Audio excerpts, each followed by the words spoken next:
Sa bayan ng Agoo, La Union, matatagpuan ang isang dambuhalang agila, ang Agoo Eagle. Isa itong simbolo ng lakas, tapang at diwang makabayan ng mga Ilocano. Sa bawat pagtanaw, masisilayan ang kabundukan, malawak na palayan, sariwang hangin kung saan mararamdaman ang tunay na buhay probinsya. Ang Asperas Calispes Highway ay isang alternatibong rota papuntang Baguio bukod sa Canning Road.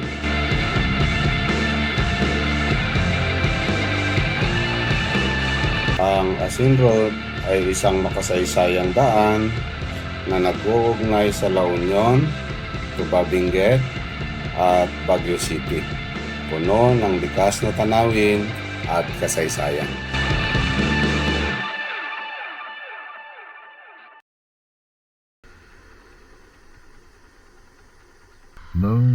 Let's go.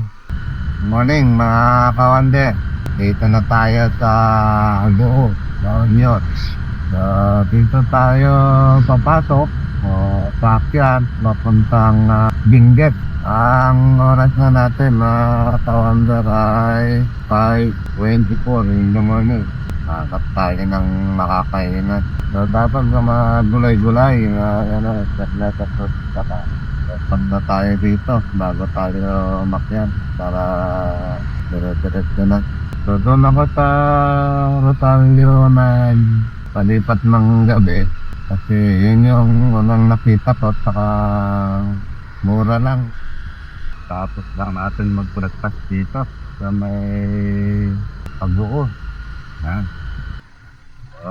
Dito tayo dadaan mga kawandan sa may Jose at Peras Highway sa Agoo. Dito yung famous na agila. Ayan. Ayan. Patad. Ang laki. Dito tayo ngayon sa may Agoo. So dito tayo aakyat na papuntang Benguet. Ride lang tayo mga kawander. Takbong tumatanda na.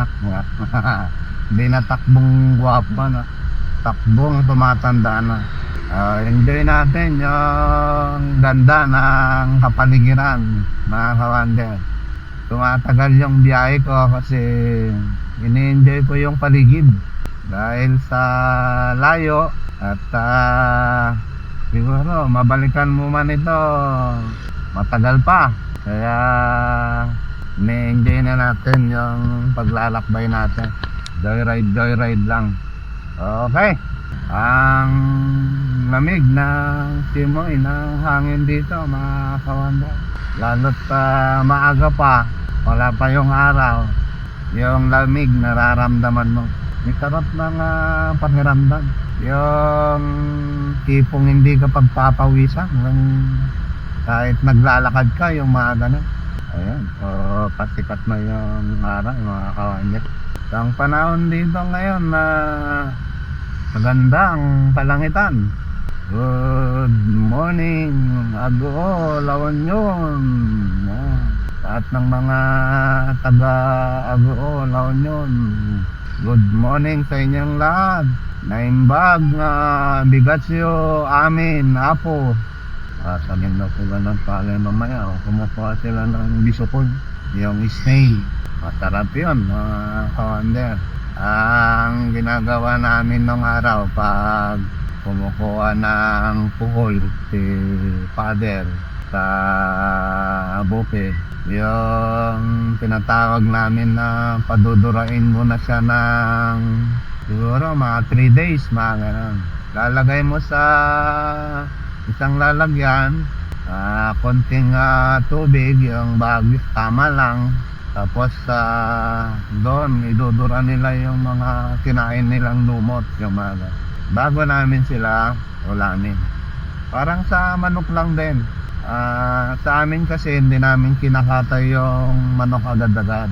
kinukulong yan ng 2 days hanggang sa mawala lahat ata yung kinain niya. Yun yung ginagawa ng aking parents, kinanay, si Nanang Carling.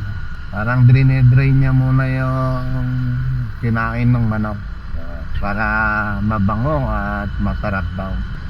Pamamaraan ng mga naunang mga tao or parents natin, no? Lalong-lalo na din sa amin sa Ilocos. Maganda yung kalsada, mga kawander. Pantay, no? Kasi mararamdaman mo pa hindi pantay yung kalsada dahil tatalbog-talbog ka. Yung mga puno, ang sarap sa mata. Mga masarap pang biyahe pag umaga. Nako, nakikita ko na yung ulap, bumaba na. Ito yung Cubao. Yung tanong sa akin ng mga kaibigan natin, saka kakilala natin, mga kawander. Dahil siyempre may edad na tayo, tinatanong nila kung hindi daw ba ako napapagod sa pagbabiyahe. Sabi ko naman, hindi, okay lang naman. So siguro kung may experience din nila yung ganito, nalalaman nila kung napapagod ka ba o hindi, no? Ang pakiramdam kasi pag nandito ka na sa mga ganitong lugar, mga kawander, nakakalimutan na yung pagbabiyahe. Akala mo ano lang, parang pasyal-pasyal lang, enjoy lang.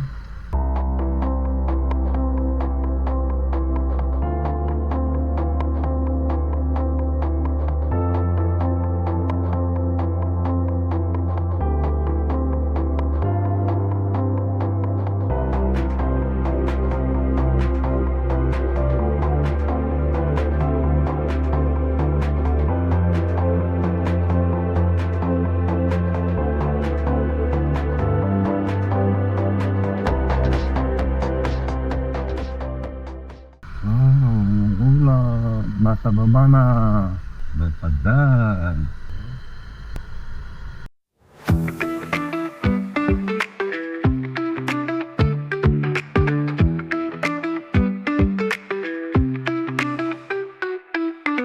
I set out on an uncharted sea. Anxiety and expectations are mixed. The winds are changing, but still my ship moves forward. I'm not afraid of failure because it's drawing a new map. Where will we go on this voyage of adventure? Let's go! Ang lamig, mga kawander. Estudyante, papasok na. So, Danaya. So, yung nakausap natin kanina, pagkatawid ng tulay, papasok na tayo na Cordillera region. Ayun sa mapa kasi yung boundary dito sa unahan pa konti. Mapuno yung lugar, alam nyo na, pag maraming puno talaga, asahan mo na yan, malamig, lalo't pa maaga pa. Matagal talaga yung biyahe natin pag ganito, makakawander ang mga tanawin. Busog na busog yung mata mo sa kakatingin. Sabi nga 360 degrees ang napakagandang view. Lalo't pa hindi ka naman taga rito, talagang mamamangha ka doon sa mga tanawin na makikita mo. Gaya ng mga taga Maynila na ang tagal-tagal na yan doon, hindi nakakalabas. So ito ang magandang suntakan. Welcome to Barangay San Pascual, Tuba, Benguet. Ayan. So nasa Benguet na tayo, mga kawander. Ang segunda primera na naman itong mangyayari dito, kawander. Makikita mo yung gilid ng kalsada, mga kawander. May lumot. Ibig sabihin, malamig yung klima talaga dito. Relaxing, perfect. Pini, kalabaw. Pini, akyat. Grabe yan tanim na sila ng palay dito mga kawander. Kanilang rice terraces. Medyo may lumot yung ibang parte ng kalsada. Galing ba? Dito pa lang kawander. May falls pa. Maapaw na sila sa biyaya ng tubig. Kakatanim lang nila ng palay. Kaka-recover pa lang. Yung doon sa taas. Unti-unti na bubukid nila yung bundok. Ganda ng tanawin mga kawander. Sanay naman ako sa ganito na tanawin yung lugar. Pero nung bata pa kami, natagal na rin kasi tayong nasa Metro Manila o nasa Manila. Kaya nakakamiss siya. Nakakamiss. Kuha ka ng panggatong sa bundok. Meron kami yung bundok sa amin. Doon namin dinadala yung mga kalabaw. So pinapastol namin doon sa bundok. O doon kami nangunguha ng pagkain ng kalabaw. Kumbaga kami naakyat. So yung tawagin namin yun, nagsipok. Kuha kami ng pagkain ng kalabaw na damo sa bundok. Yung fresh, yung itsura. Hindi gaanong daanan ng mga sasakyan ito, mga kawander. May mga dumadaan man dito, nang ilan-ilan lang, mga residente, namamasyal, paakyat ng bagyo, at ito yung napiling rota. Grabe! Grabe, mga kawander.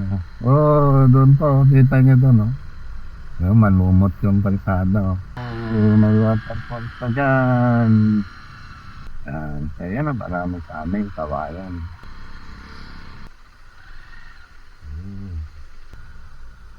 Welcome to Barangay Nangalisan, Tuba, Benguet. The beauty of nature.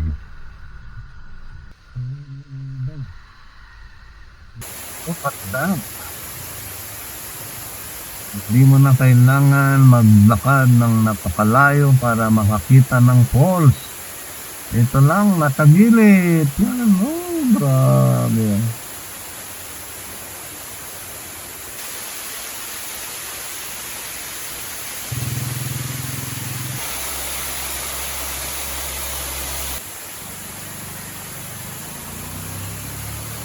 Slow down. Panel ahead.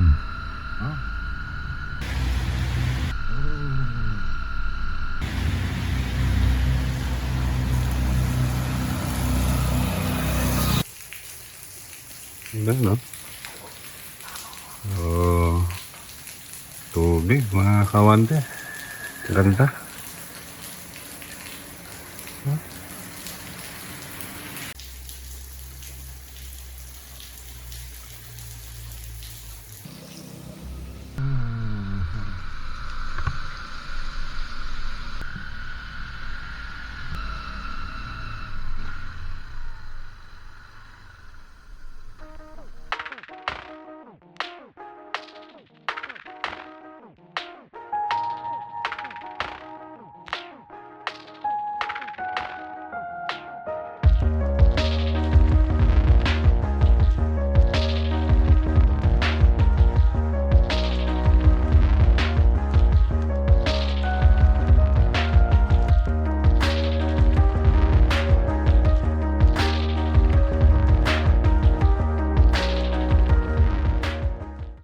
Dinadaanan lang nila to, mga pander, no?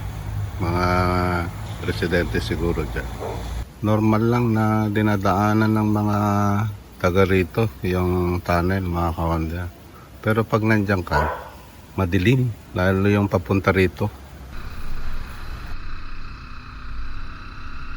Yan. Padyangan, Tuba, Benguet. Tayo galing sa kawander. So kung ano man ang madaanan natin na magagandang tanawin, enjoy na natin habang nandito tayo. So another tunnel. Yan.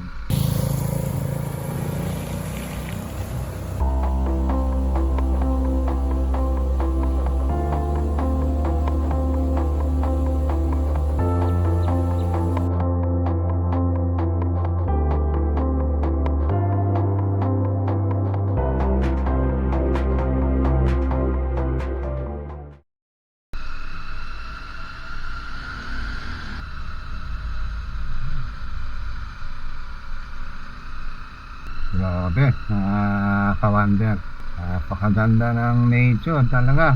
So, ang oras na natin mga kawander ay 9:41 in the morning. Maaraw ang panahon. Malamig pa rin ang hangin kahit mag-aalas 10 na mga kawander. Oh. Grabe. Daming mga daanan eh. Dito napakarami yung mga ganong eksena. Baguio, 10 kilometers. Kapit na tayo sa Baguio. 10 kilometro na lang na kawander. Signature ng Baguio. Yung ulap bumababa. Papatak na tayo ng Baguio. Ang lamig talaga.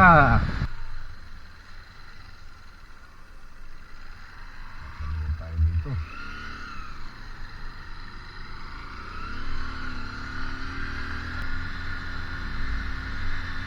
Grabe ah. Primero lang.